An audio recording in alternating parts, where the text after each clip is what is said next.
Okay, I am going to share my screen. Today we are discussing Yasna 43.1. And please bear with me as I read this for you.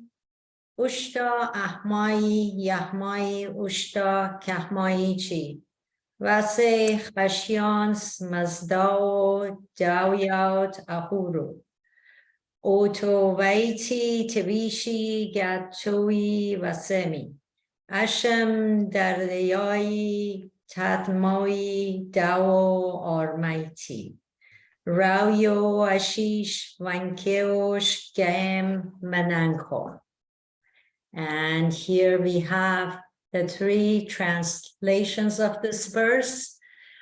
First one by Dr. Jafari. May the wise, ruling at will God, grant radiant happiness to the person who radiates happiness to any other person at large. I pray for steadfast strength and courage in order to uphold righteousness. Grant me through serenity the blessings of a rich life of good mind. The mighty Ahura Mazda has set the principles of existence in such a way that the happiness is for the one who makes others happy.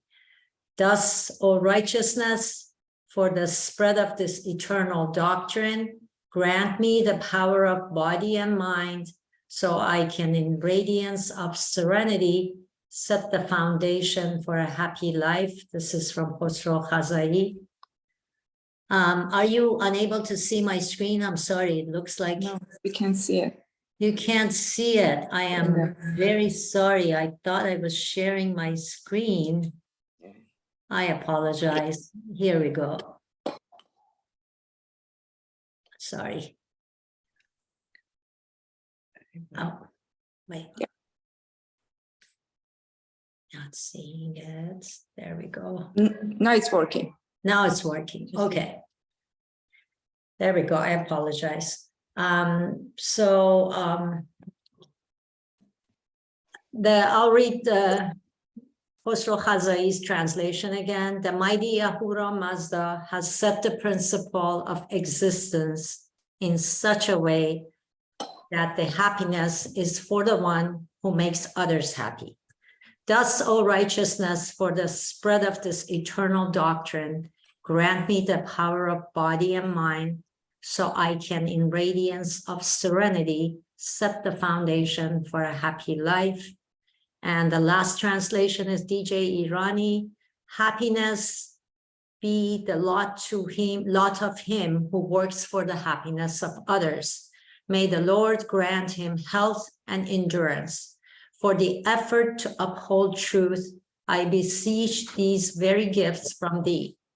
Mayest thou, through Almighty, the spirit of right-mindedness, bless me with the perfection of a life guided by the good mind. I will go back to the previous Gothic words of the verse, Yasna 43.1. Since you guys didn't get to see it, I apologize. And I will turn the discussion over to Mitra. So good morning, good evening, everyone. Hi, Manisha June, you just joined us. Hello. So we chose this Gatha verse because it focuses on Ushta. And I don't know if you have noticed, those of you who recite Avesa every once in a while, Hashem Bahu is one of the main ones, and it has Ushta in it. Ushta is extremely important in the ideology of Zoroastrianism. In the beginning, some of you were not still with us, so I said that I would like everybody to think about the fact that if they know what this word means, please give me an example from your life, everyday life. Because like we say, living a Zoroastrian life is what matters. And experiencing Ushta or focusing on Ushta is one of those principles that we have to strive for. Can I ask if, how many of you understand and get the point of Ushta? Can you raise your hands? Mm. RJ, Ronald, Mm. anybody else? Artemis for sure, she teaches it, so she better she better get it. Can you, anybody else? Okay, Artemis John, do you want to go first? Just give me an example of, you know, how you explain it or how, actually, if you have experienced it. If I have experienced it, I have to think about it. But the way I explain it to the kids and its importance is that happiness, giving happiness to others is very important because I give them the example of within a family. If a member of the family, the father, the mother, one of the children is unhappy, and so it makes the whole family dynamic at a state of unhappiness. And then also it goes at the work level as well. If you're working with a group in a company, if one of them is unhappy and complaining, it brings down the production for everybody. But when we spread happiness, we are happy and we spread the happiness to others. And as a community, as a family, as at a work level, if we are happy, then the production level goes up and progression comes into play, and just everything improves for everybody. So it leads to communal happiness and the world going toward Asha. Okay, thank you for that explanation. Ronald, do you have an example in your everyday life that you have experienced it? I will give a very concrete example. I had so many things to try to get done within 10 minutes in order to be Shorten here. it to 3.5. So, I mean, one of those feeling like they say in English, running around like a chicken with my head cut off. And I was starting to get a little irritated. Yeah, I was getting irritated. And my kitty was driving me nuts. About a minute before I was trying to get online, she wanted to be fed again. And I could tell she was picking up on me being irritated. So I fed her, finished with all the other little things, and I could tell I was starting to relax. And I could literally see her relax. And as soon as I came in and I got to see all of you that I haven't seen for such a long time, but I could see it concretely with my kitty. Me relaxing, she picked up on it. So that's a very concrete example of what Artemis was saying, is how we influence the world we're in. Mine is just a very small, me and the kitty, but I had the way I was affected her, and that affected me, and that affected, I was already starting to relax and getting to see all of you that I hadn't seen forever, maybe even more relaxed. Well, thank you for giving us credit for that. Thank you. That's interesting. RJ, would you like to share?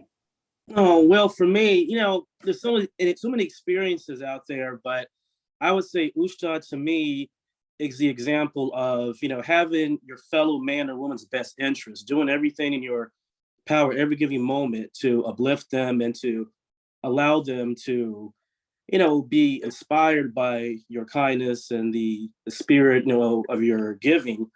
So I would say for me, Ushta is really about you know, doing what you can, as Shimba who teaches us to do righteousness for the sake of righteousness. It's to basically do what is good for the sake of doing good. And just by you showcasing that, you know, you show people that you truly are someone genuine who has your fellow man's best and ongoing interests.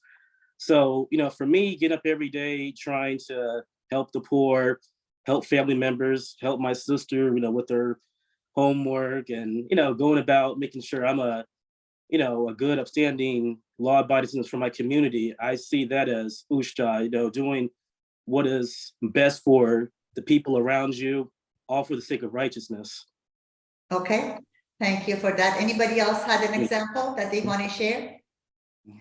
I have something. So Yes, please. I didn't see any of the translations that you guys had, but the final line, right? Forgive my pronunciation. I know the meaning. I just don't know how to say it well. The Rayo Ashish Bankus Game Mananko literally translates to like wealthy rewards of a life of the good mind, and I think that's like a great way of thinking about Ushta, because it's kind of like this wealthy reward you get for living a life of the good mind. And when you have a good mind and you're not being kind of dictated by either kind of internal narratives you've never resolved, or greeds or fears or desires or anything like that, I think you just have this happiness inside you that spreads out to others and helps other people kind of to quote other areas, get the rule of the good mind in Asha. So that's just what I think of. Okay, thank you for going that way. Now, I just want to share something with you. When I talk to our students about Ushta, I want them to understand that Ushta is not the same thing as being happy. Because happiness is a feeling, is one of the emotions that human beings experience, just like anger, like anxiety, like, a sense of reward. It's a very nice feeling we all experiencing. Ushta is beyond happiness. When I see my friends, I get happy. When I get a reward, I get happy. When I eat my favorite food, I am happy. That happiness is common to everybody. In my opinion, from the translations that I read, from the things that I think about Ushta, it is way beyond happiness. Ushta is an action. Ushta is after a righteous act has happened that has caused others, a cause, the nature, this universe to become happy. And then because of that, it radiates back to me. It is something that a person does. That is one of our duties. That's why it's in the Gathas. They talk about it. That's why when we write a letter, supposedly in the end, instead of saying best regards or goodbye or sincerely yours, if we write Ushta, which a lot of us do, we are wishing this radiant happiness for the person who's reading what we are writing. We are hoping that they experience this radiant happiness. It is not me being happy. It is a happiness that comes back to me because of my action.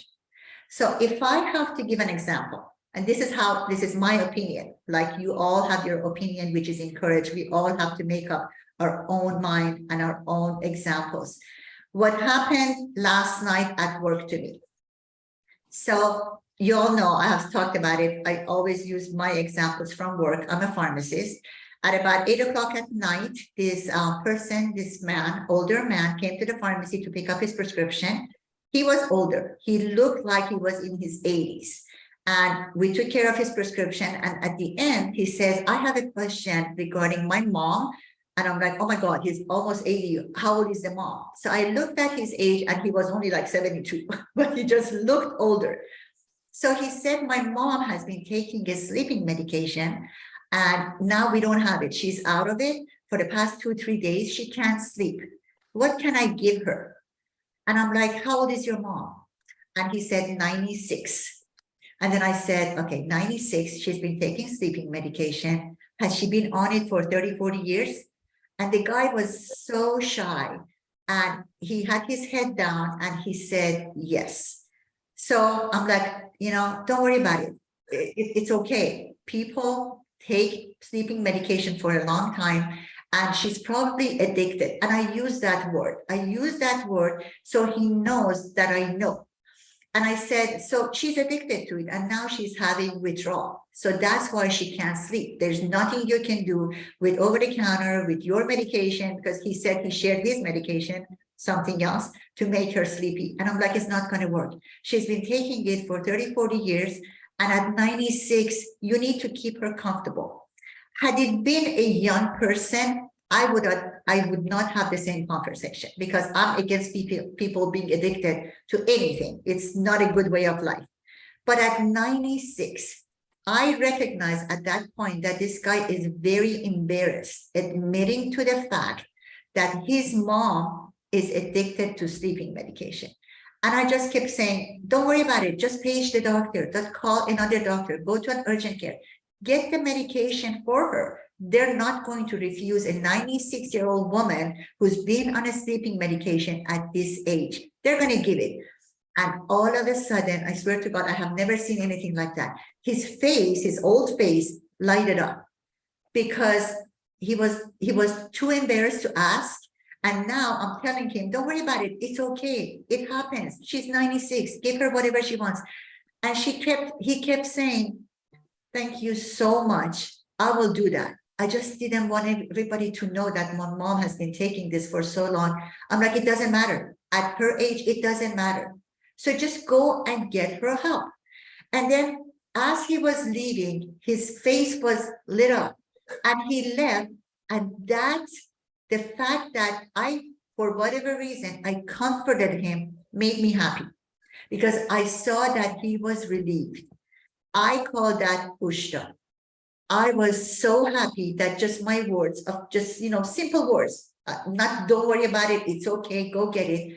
It made him relieved and happy and comfortable, and he was going to do it. So to me, that's ushta. I didn't mean to cause myself happiness. I wasn't working for making him happy, but that act for that point, I guess, was righteous. I guess I chose to say the right words. And because of that, somebody became happy and that radiated back to me and made me happy. These are, to me, simple examples of if an act is righteous and it's not about you, you're just trying to help others, just like Caleb said, just like RJ said, when you're performing righteous acts, 5 out of 10 times, it causes happiness, it causes goodness, and somehow that comes back to you and makes you happy. So it's a different function of our brain, our behavior. It is not about me getting my most favorite clothes and then I'm like, oh my God, I got it, I'm happy, I'm going to wear it, I'm going to look good. That makes me happy. That's happiness. Ushta is beyond that. So I really want you all to think about all these organizations that are out there. Example 1, Doctors Without Borders. How many of you have heard of them? How many of you know about Doctors Without Borders? Their job is they don't get paid. They have to take off for weeks to go to a remote country, to remote villages, to help people who have no means, they have no money, they have no infrastructure, to help them. They set up tents. It's a very hard condition for living. I have a dentist that does that every year. They go and they perform their medical duties for people who need it. And it just makes them happy because by virtue of doing something for others, something righteous and not thinking about yourself, they don't get paid. It's not comfortable. It's not a good life. It's they experience a lot of suffering because there's no food, there's no toilets, there's no infrastructure for them to sleep in. They have to sleep in tents, but it makes them feel good. It's ushta. They experience the result of a righteous act that radiates back to them.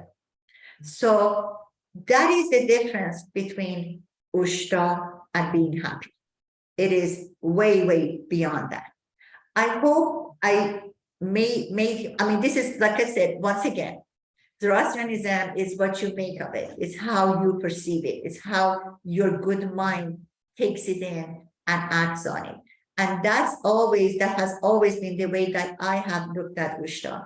And when in Hashem Wahu, the major word, the main word, the focus is on ushta, if you do the right thing, eventually it ends up to be ushta. That's why it's so important. It is one of the pinnacles of this religion. It is not the purpose of life, but it is one of the purpose of lives for a Zoroastrian life. So now that I said that, if you guys agree with it, please look within and see when you have experienced ushta. Just like I made an example in your everyday life, when you did something and when you experience this happiness, it guarantees that your act was righteous. Okay? Anybody who didn't have an example want to go? I can go. This is Ariane. Good morning, everyone. Good morning. So I practice something called law of attraction. So I think this happiness part of the Ushta, it really resonates with me with the law of attraction. So what you do is going to come back to you. So if you are a happy person, you will get happiness in return. If you're a good person, you get goodness in return. So that's why I associate this Ushta, the way you described it. It's not just being happy for having materialistic things, but just being a happy person and making everybody else around you happy. And that would come back to you at some point.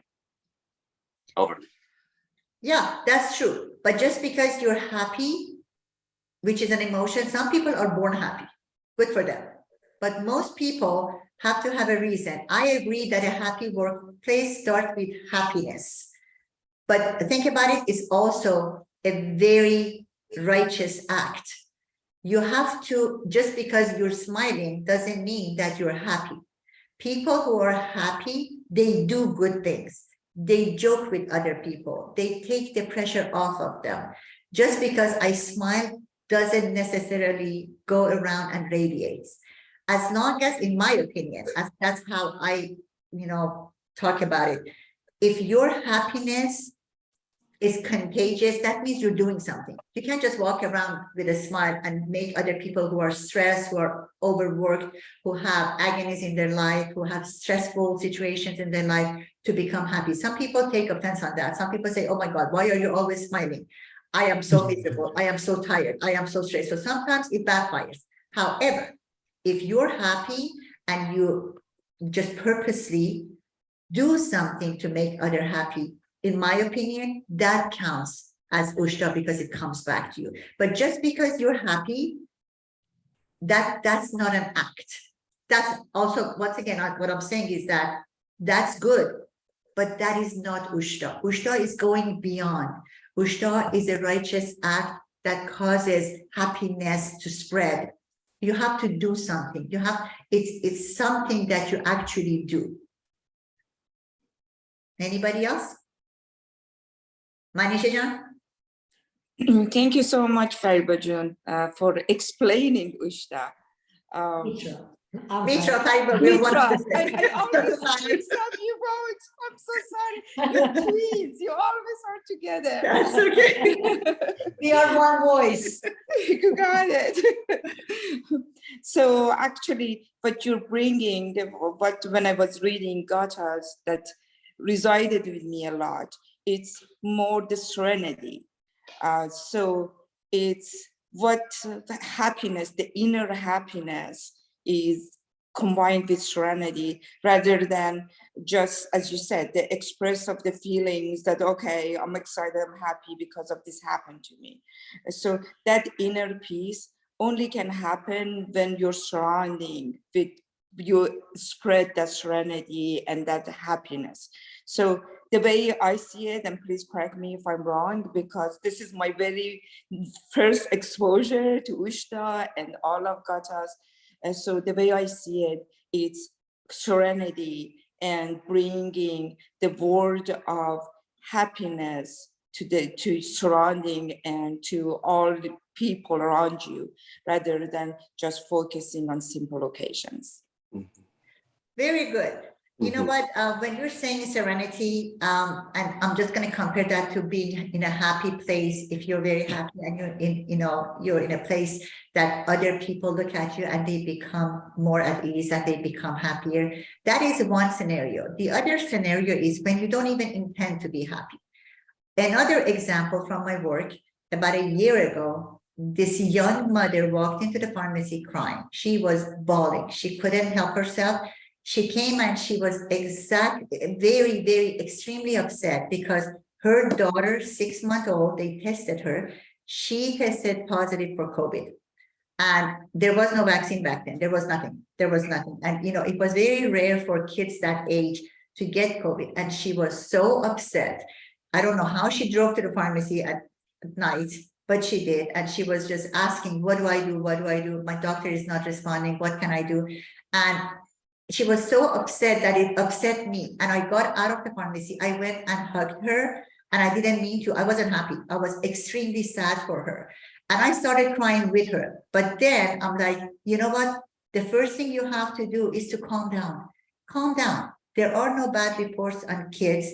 It's okay. The temperature is high. You just give her some Tylenol. You just wait till tomorrow morning. But you being hysterical is not going to help the situation. It took me about 5 minutes to just hug, and I usually don't hug people, especially during COVID. But I had to, because she was so upset and she was shaking. And then she calmed down after 5 minutes, because I kept telling her, it's okay. There is no report. You shouldn't be worried about it. Don't worry about it. It would work out. Kids are getting better. I kind of like faked a lot of information that I didn't have just to calm her down. And then she calmed down, and then she goes, okay, I got to go home. My husband is worried about me because I just left the house and I came to see if I can do anything.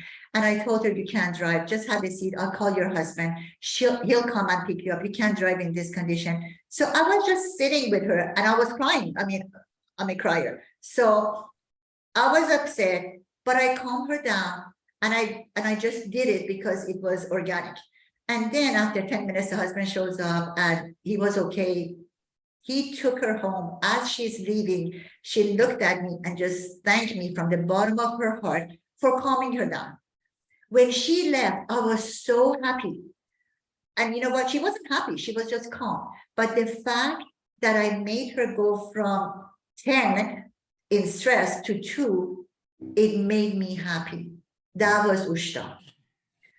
It was the act at that point. I didn't even think about it, but I guess that was a righteous act again, because I was happy for the next hour. It was radiating from her comfort to me. I wasn't happy, but I experienced that radiating happiness. And I call that Ushta. And like I said, that's why everybody can have an example. It is everyday life. We just have to think about it and then be proud that we did a righteous act, not even know it, whatever, it was the right thing to do at that point. For me to even lie to her, because really there was no report on kids that age, but I just said it because other than that, she would not have calmed down. And she had time to calm down till the next morning when she talks to her doctor with good information or whatever. So I hope that clarifies it again, that what Ushta is, according to all these translations, because they talk about courage and the strength to uphold righteousness. Sometimes it happens organically, sometimes it happens with intention. Doctors Without Borders have that intention. They intend to go and help others. They want to help them. So they know that that is a good thing to do. That's the right thing to do. And the reward is when they come back, they have saved a lot of people. They have made them better. They have made a positive impact on this universe. And they do it all the time. They do it every year. So they are righteous people to experience radiant happiness and Ushta a lot more than a normal person who doesn't think about it. And that, Ms. Rajun, I have a couple of friends who are part of the Doctors Without Borders. And exactly, actually, they say it's addictive. So he's like, I said, okay, every few years I'm gonna go. Now he's using all his vacation time, literally going to refugee camps. And he says the reward you get from that, he said, literally is euphoria that I experience every time I go. Yeah. So definitely that's Ushta. Yeah, they're not happy. They experience Ushta because it's not their happiness, it's the happiness that radiates from those that they help, from their cause, from what they do. Okay. Divya John, do you have an example, hon?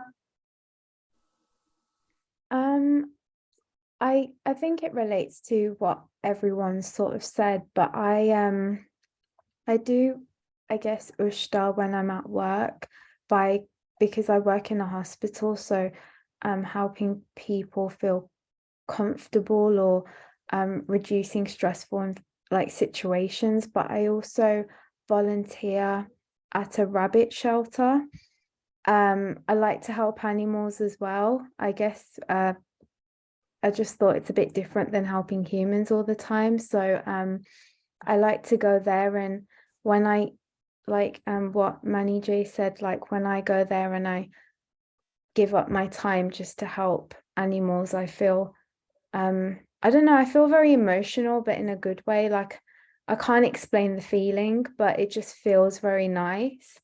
And I don't ever think I've done something good. I just think I've just done something, and there's just like a feeling behind it, but it feels very nice. So that's kind of my experience so far. Yeah, you know what? A lot of people who are in healthcare, you would think that they experience Ushta, but they don't. There are many people that don't look for that. It's their job. It's a paid job. You're supposed to help people. My job. You're supposed to help people. You're supposed to, attend to their medical need. But that Ushta that happens, and it doesn't happen all the time. It doesn't happen very often. A lot of times you're upset, you're angry, people make you mad, working with public is very difficult, but it happens only with that extra mile that you go every so often. It's not always, but it's nice if this religion, if this philosophy is telling us by Ashambahu, do the right thing because it's the right thing to do, and then you will experience Ushta.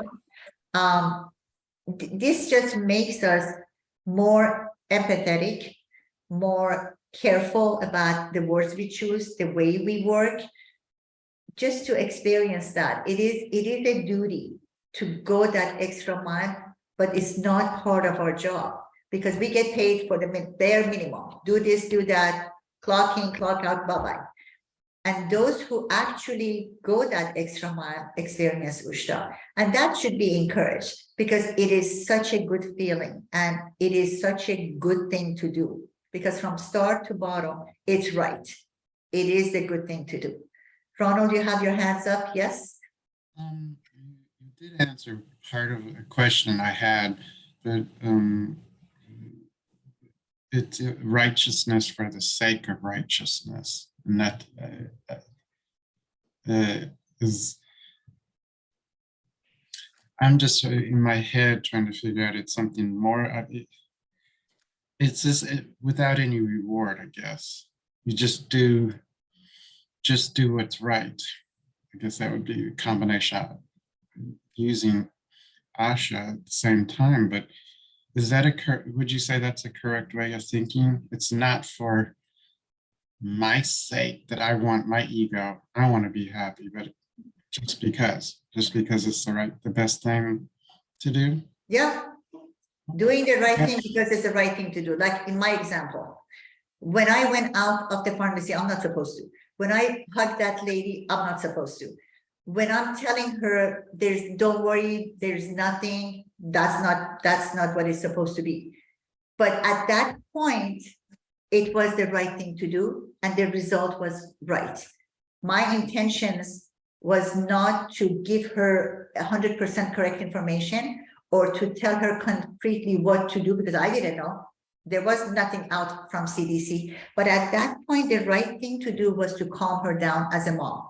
Because a hysterical mom is going to get home and crying, that baby will be neglected.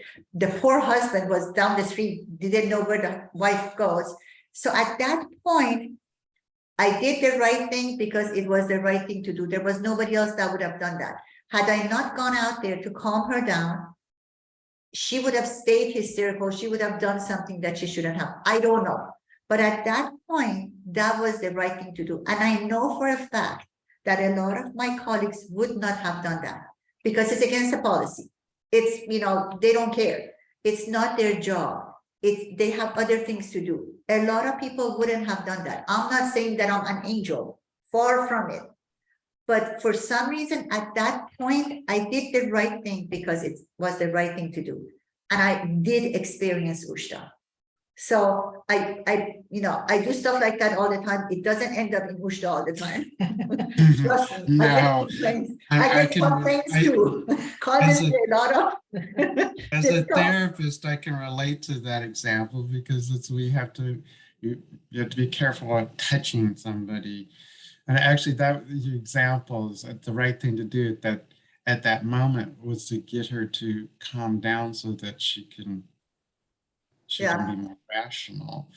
Oh, I get that one. That one, your example actually resonated with me Yeah, personally. I just want people to know that these examples are everywhere. We do this, we choose to do the right thing. We choose to do, sometimes it goes sour, but it's the intention is very important. That how you do stuff. So anybody else has an example? Homa?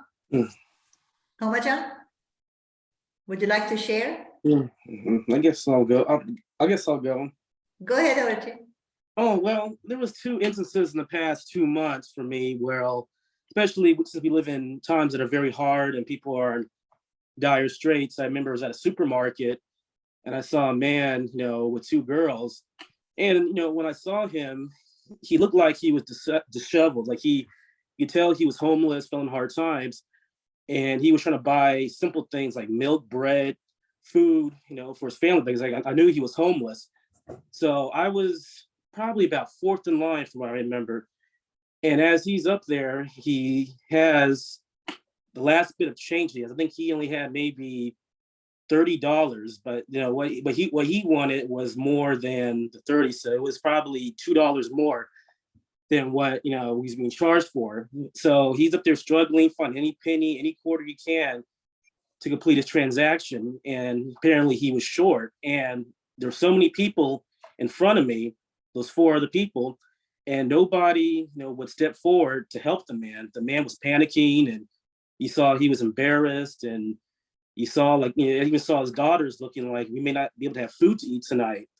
So I was the only one that went up there, and I went up there with my credit card, and I told him, I'm going to take care of it. And I told him, go out and get anything else you would need, because I know how it is to struggle. And more importantly, I just feel like this is, the right thing to do, because I believe when you're a person who has Asha in your life and you follow the teachings of Zarathustra, your mission in life is to always help each other, always to uplift, bring people to that armati, that serenity, or that wholeness, that Harvard teaches. And to see a human being, with food and to go about his day knowing he has peace in his mind, that to me, it gives me, the most satisfaction, knowing that, a man can go out his day and have a full belly, his children be fed, and they can use that, energy that they've eaten to go out and have focus. Because, in this world, there's so many forces out there that want to keep, but now that he has, somebody that cared and that he had somebody to feed him this day, that gave me just satisfaction. But knowing that Ushta teaches us to see others uplifted, to go about your way to see others basically being better than what they were before. And that is through helping them, that is through seeing their condition rise. So that to me, is what Ushta is, stepping out, doing what many people won't do, all because it's right. And when you do something that is right for the sake of righteousness, you just feel truly that not only does that please Mazda, but that you're inherently good and want to do better. Yeah, well said. Homa-chan, are you ready? Yeah, I wish I could an example would come easier to me, but in everyday life, I try to as much as I can, in work, because I work in a legal environment, try to comfort the clients who are stressed out. They're fearing okay, this situation happened to me, what will be the consequences? The first thing I try to do as a Zoroastrian is to first calm them down, just give them some sense of comfort that we're there for them. Either we can solve this problem, or find who can help us with that. Yeah, that would be it. And then, yeah, I would say like the other thing would be like with the um, things that are going back in Iran, like trying to be like involved, like and like raising awareness about like things happening over there. Maybe I'd say like that's like the least I can do, like from like here so far away. Yeah, I would say like these would be the examples that came to my mind. Thank you. Arya, you're the only one that's left, huh? Come on, I you can do it. guess I experience it every day because I teach. So, Yep. you know, when I teach my classes the way I'm supposed to, and I get these emails from students that I got into such and such program, nursing. I was at the gym the other day, and then this guy came up to me and he was like, "You remember me?" And I was like, "Kind of, but not exactly." No. And then he was like, "I was in your anatomy class, and now I'm finishing up nursing." So I experience it every day, like Yeah. emails and seeing my former students. What I started doing this semester is we have this place that is called Career Closet. So we get donations, outfits and clothing for students, and we provide 2 head-to-toe professional outfits to students, like everything from head to toe. Everything is free, and so like come in, get whatever you like. You get a suit, you get a tie, you get shoes, any purses, accessories, anything. And then so yeah, I'm very much involved with that this semester, which is really, really nice. Like when we see them, when we take pictures with them, and they're so happy. They're going to interviews. Yeah, so I love it. So you experience it. Not every righteous act will end up in Ushta, which is totally fine. And that's the premises. You do the right thing because it's the right thing to do. You don't wait for a reward. It happens, good. You feel it, you get happy. If it doesn't happen, you still did the right thing. In our class, for the children, for teenagers, I always say that it's the intention that counts.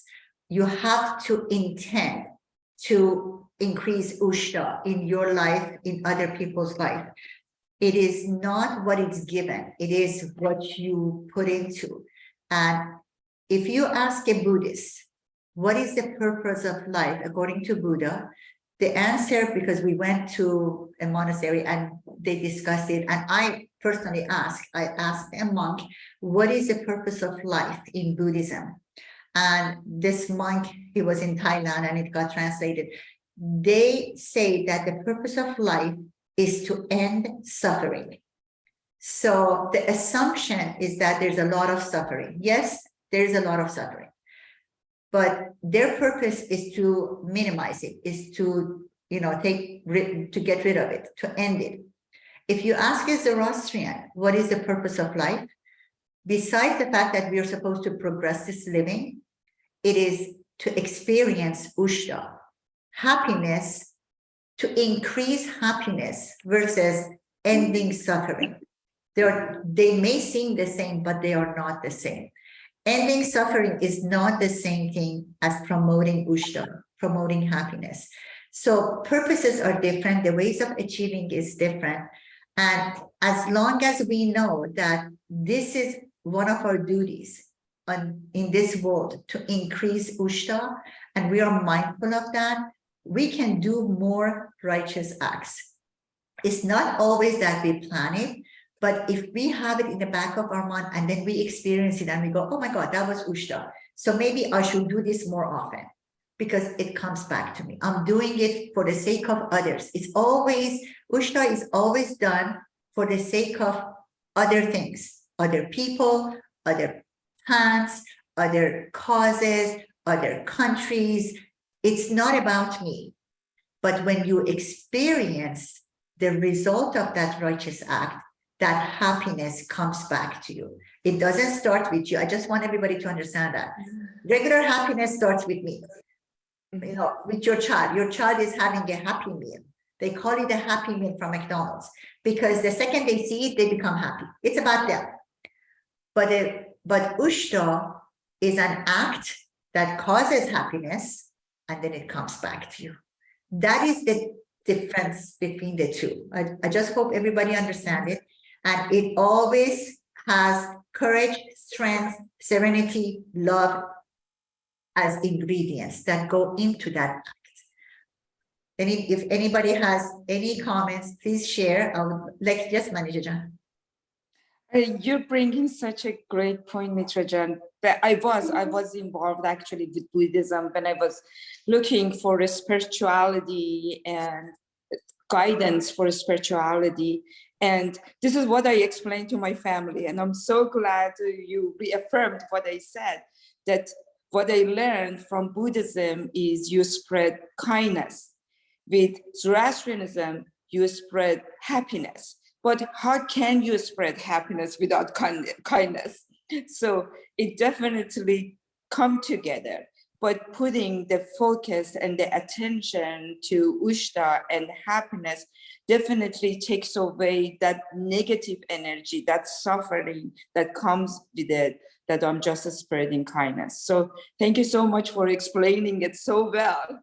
Absolutely. and it seems like I am getting it correctly. So that actually makes me so happy. That's good. I'm glad that was clarified for you. Yes, Caleb? Always. Something you said, I got a lot of scrambled thoughts. I'm gonna try to pull them together coherently. That kind of bothers me about like some scholarship and stuff that they always talk about Zoroastrianism of being like good versus evil. And I feel like that's just like kind of a misunderstanding. I feel like it's more, Zoroastrianism is fundamentally about the world being good and, you know, meant for humanity and beneficial, yet there's things that fight against it. And it's like, if you just look at anything that Zoroastrian, especially in the past and now and you know, pre-Islamic Persia used to produce, it's all very optimistic. You know, I think even like, I can't remember whether it was Darius or Xerxes on the inscriptions. One of the first thing they say is like, Ahura Mazda who made happiness for man, and stuff like that. And it's just like one of the first things they say, besides also talking about being good gardeners. And that, along with all the stories that were later put in the Shahnameh about being all positive, and I feel like that's a better way to think about it. And I don't think I've ever met a Zoroastrian, at least personally, who's super focused on good versus evil and putting everything into this box or that box. Everyone seems fundamentally positive and happy and wanting to spread that and trying to find what is dragging things down. That's just my 2 cents. That's absolutely correct. So thank you for sharing that. That was eloquently putting it in context. So thank you for that. Anybody else has comments? Thank you. And Ronald asked a question, you know, Ushta is always radiate happiness. It is not regular happiness. We have happiness, and then we have the Zoroastrian version of Ushta, which happens with an act. So a righteous act. I just wanted to follow up on what Caleb was saying. Just as he was talking, it came to my mind that in Zoroastrian tradition, we have so many celebrations. Every month we have one celebration. We have 6 seasonal celebrations. It's just celebration after celebration. So I just wanted to share that as well, that it's in the culture, you can see it. Yeah. Yes. Yes, RJ. Oh, so I would just say, I think one thing that's so unique about Zoroastrianism is the fact that it constantly encourages, you know, its participants to be involved in the world. Like, you know, like one thing I have problem with Buddhism, because I used to be part of it too, the Jodu Shinzu sect, is that it seems like, you know, salvation and everything was always catered to you, focusing only on yourself, relieving your own suffering. And yes, you would show kindness to everything, but everything was more focused about the self. And what I love about Zoroastrianism is that it's selfless. It's something that encourages you to be constantly involved, in your world and the people around you. And what I like about what the other gentleman said was that, I think, good and evil has been confused. Because I think what that came about was the fact that, there's other forces in the world that are anti-Ushta. And so as a Zoroastrian, you're supposed to be involved with your thoughts, words, and deeds to be there to spread that Ushta so that the good can overbear what we may call evil, bad, or despair. But I think what's unique about Zoroastrianism, like other religions, that it constantly encourages you to be involved. It never encourages you to live a life of, renunciation, isolation, monasticism, none of that. All that is anti-Zoroastrian. So you are constantly involved, just like priests are encouraged to get married. People are all constantly out there to, experience the good creation that Mazda has. Like everything that we see around it is of Mazda, and it should be celebrated, and it should be experienced. And so I really feel that, there's a lot of hands-on in Zoroastrianism. So that's my 2 cents. Thank you so much. That is correct. Everything you said is right. Yeah. Yes, sir. Okay. Okay, we've had a very fruitful session. Just before we depart, I'm going to share the screen one more time because I want to ponder the idea that when you look at these translations, first of all, to me, of course, I'm not biased or anything, but Zarathustra was such a genius because think about it, 4,000 years ago, he thought of this word Ushta. He thought of the world beyond himself. And also, when you look at in this prayer, as he's praying, when you look at a lot of prayers are for self-purposes. Prayers are, I pray for happiness, or I pray for health, or I pray for wealth. He is praying for strength and courage. That's the only thing he's praying for in this verse.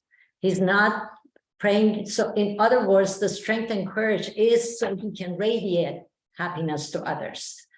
So to me, that's his genius from such a long time ago, that he was able to think beyond himself. And I think we have reached the end of our time. And Thank you, everybody, for participating. No, And thank you. you all get it. So now you have Ushta down right. You can go and practice it and spread to others so they can experience Ushta.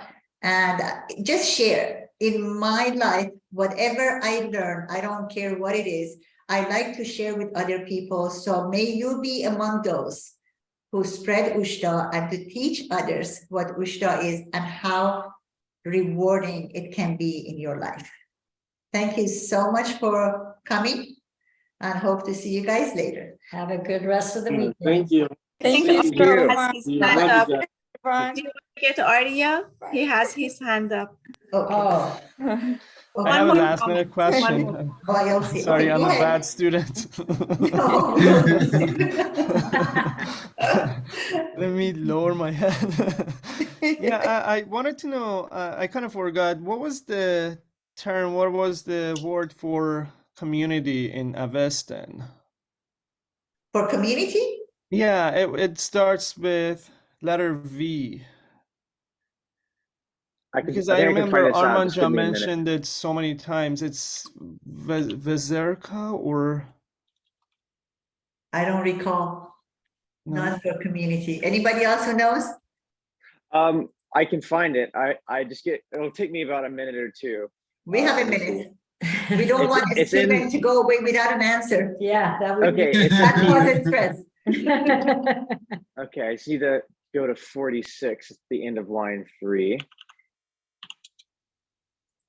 So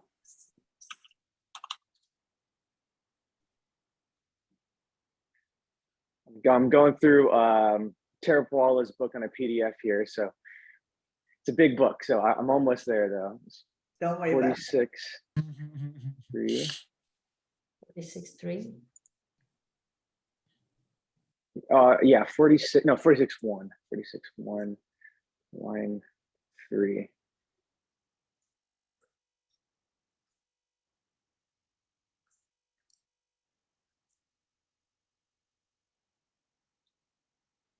I think it is Verizonat. There is. No. When- we don't have it. Yeah, I think that's the right. Yeah, it's gotta be the right word. I mean, the words conjugate a lot, so you can see like a lot of, especially like nouns conjugate a lot. So you can have different variations of that. But I'm just looking at 46-1. For me, it's not the satisfaction which comes from community, and it's noit ma jixnaus ya veres not haka, and haka just means like from or through. So I'm pretty sure it's veres not. How do you spell it? Whatever it has the upside down E, but it's VEREZENAT. VEREZENT.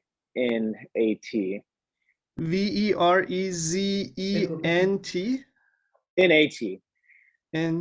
Is that Veres Daish? That might be, yeah, it's probably the same word. It's just like That they- is 46-3. yeah, it should be. Yeah, Oh, in wait, 46. 46-1, Caleb is right. You have Verezena, and here it's, in this book, it's translated as the co-workers. So it could, Okay, also be yeah. interpreted as community. That That's- was very good, Caleb. I'm so impressed. Thank you. Yeah, I've been learning and translating the Gatha, so I just had to find my right sources. I go through like 6 or 7 different books. So yeah, Terapola does co-workers, but most of the, especially the like the linguists like Ensler and Schwartz and other people go with community. Well done, Okay, Caleb. we are new go-to person. Yeah. What number was it? 46-1. 46-1. Okay. That actually, that's Thank you. Thank you so much, Kayla. Of course. Indo-European root for united or combined, joining. United. There's also a dictionary of Pahlavi words online if anybody's interested. That's the old Persian. And you can find a lot of translations in English to Pahlavi. Send the link, Ariane, and I'll share it with everyone. Okay. Oh yeah, please do. Is there any way for me to get the original Achaemenid alphabets in Ushta? Do you guys have that? For the actual Yes. Gothic letters. So the language Arya, which King Darius came up with,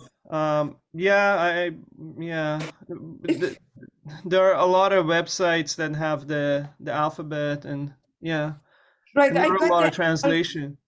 I got the alphabet, but if the writing of Ushta itself, because I noticed that the alphabets and how they were spelling it during Cyrus the Great can be different, or Darius actually. So it can be different. So if anybody has that, I really appreciate that. I will see if I can find it. And Dabere. Everybody get to Usually work. the alphabet. There's your homework for before the next class. Thank you so much. Thank you, everyone. Thank you. Have a good day. Take Bye. care, everyone. Bye. Hey. Bye-bye.